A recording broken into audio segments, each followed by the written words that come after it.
अगला प्रश्न time and work topic से है, उसमें कार्य और मजदूरी से जो संबंधित क्वेश्चन होते हैं। तो क्वेश्चन है ए और बी समान कार्य को 10 और 15 दिन में कर सकते हैं।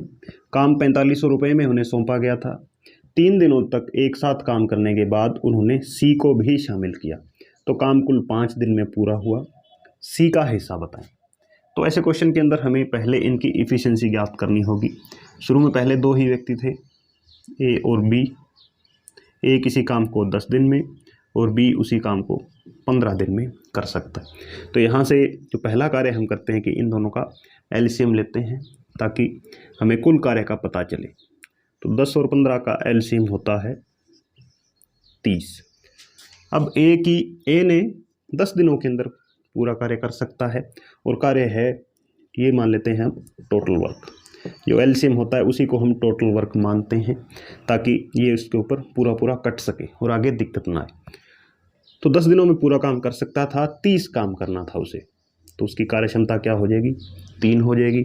इसी तरह बी 15 दिन लेता है तो उसकी कार्य क्षमता कम हो जाएगी, कितनी है? 2 है। अब क्वेश्चन के अंदर क्या कह रहा है कि 3 दिनों तक एक साथ काम किया है। पहले हमें चाहिए इनकी कुल कार्य क्षमता, तो कुल कार्य क्षमता कितनी हो जाएगी? 3 और 2 5। इनकी इकट्ठी कार्य क्षमता है 5।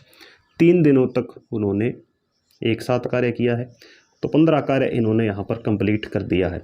कुल कार्य था कितना? 30 था। 15 काम हो चुका है और कितना काम बच गया है? अब 15 काम और बच गया है। अब इन्होंने क्या किया है? सी को भी शामिल कर लिया 15 काम होने के बाद। अब इस 15 काम को 3 व्यक्ति मिलकर करेंगे और टाइम कितना लगा उन्हें? कुल 5 दिनों में पूरा हुआ, यानी 3 दिन तो पहले लग गए, 5 दिनों के अंदर काम पूरा हुआ है, यानी 2 दिन और लगे हैं तीनों को। तो 15 कार्य और करना था, इन्होंने 2 दिन में ही कर दिया। तो कितनी कार्य क्षमता की आवश्यकता पड़ी इन्हें? कुल 7.5 कार्य क्षमता की आवश्यकता पड़ी। कार्य क्षमता ए और बी की टोटल है कितनी? 5 है। तो सी की कार्य क्षमता कितनी आ जाएगी?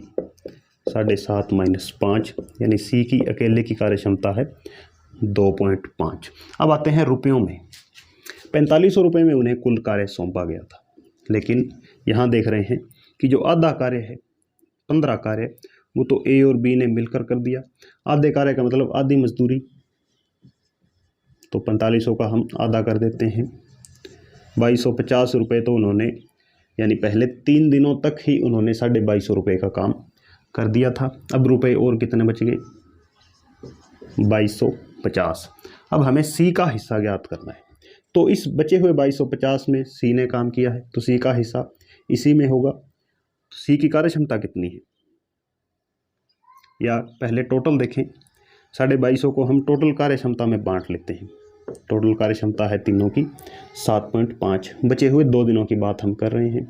सी का हिस्सा चाहिए तो 2.5 से गुणा करेंगे। पॉइंट से पॉइंट उड़ेगा, 25 3 75, 3 से इसको काटेंगे तो 750, यानी 750 रुपये ये सी का हिस्सा है।